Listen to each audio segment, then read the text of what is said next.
అడుగు వెనక్కి వేశామంటే 10 అడుగులు ముందుకు దూసుకుపోవడానికి అని చేతల్లో చేసి చూపిస్తున్నారు Kissik beauty Sreeleela. Agreement papers ఎక్కడున్నాయి, పెన్ అందుకోండి అంటూ దూకుడు చూపించేస్తున్నారు. అన్నా తమ్ముళ్ళైనా ఏ లాంగ్వేజ్ మూవీ అయినా చకచకా సైన్ చేసేస్తున్నారు. కెరియర్ మంచి ఊపు మీదున్నప్పుడు కామా పెట్టేసి పాస్ చేసేయాల్సిన అవసరం ఏమొచ్చింది, తప్పు చేస్తున్నారు శ్రీలీల అంటూ మొన్నటిదాకా ఫ్యాన్స్ ఒకంత ఫీల్ అయ్యారు. ఈ మాటలు ఆ బ్యూటీ చెవిలో పడ్డట్టున్నాయి.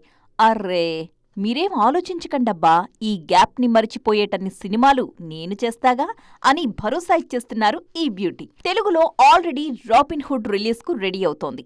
ఉస్తాద్ భగత్ సింగ్ ఉంది. ఇప్పుడు నాగచైతన్య హీరోగా నటిస్తున్న సినిమాలో శ్రీలీల నాయిక అనే ప్రచారం కూడా జరుగుతోంది. అంతేకాదండోయ్, నెక్స్ట్ అఖిల్ సినిమాలోనూ హీరోయిన్గా శ్రీలీలనే తీసుకుంటున్నారు అన్నది లేటెస్ట్ ఖబర్. అటు బాలయ్య కొడుకు మోక్షజ్ఞ ఎంట్రీ సినిమాలో కూడా శ్రీలీలే నటించే అవకాశాలున్నాయన్నది ఎప్పటినుంచో వినిపిస్తున్న మాట. ఏంటి జోరు అనుకుంటున్నారా? ఇదంతా జస్ట్ టాలీవుడ్ సంగతే. తమిళంలో రీసెంట్గా అమరన్గా దుమ్ము దులిపేసిన శివకార్తికేయన్తో కూడా జోడీ కట్టడానికి సై అంటున్నారట మిస్ లీలా. తన సినిమాల్లో లేడీ క్యారెక్టర్స్ ని సూపర్బ్గా రాసే సుధా కొంగర శివకార్తికేయన్ సినిమాలో శ్రీలీల క్యారెక్టర్ ని ఎలా డిజైన్ చేశారో అన్న ఆసక్తి కనిపిస్తోంది. ఆల్రెడీ భగవంత్ కేసరిలో పర్ఫార్మర్ గా ప్రూవ్ చేసుకున్న కిసిక్ బ్యూటీకి సుధా సినిమాలో ఛాలెంజింగ్ రోల్ రెడీ అన్నమాట.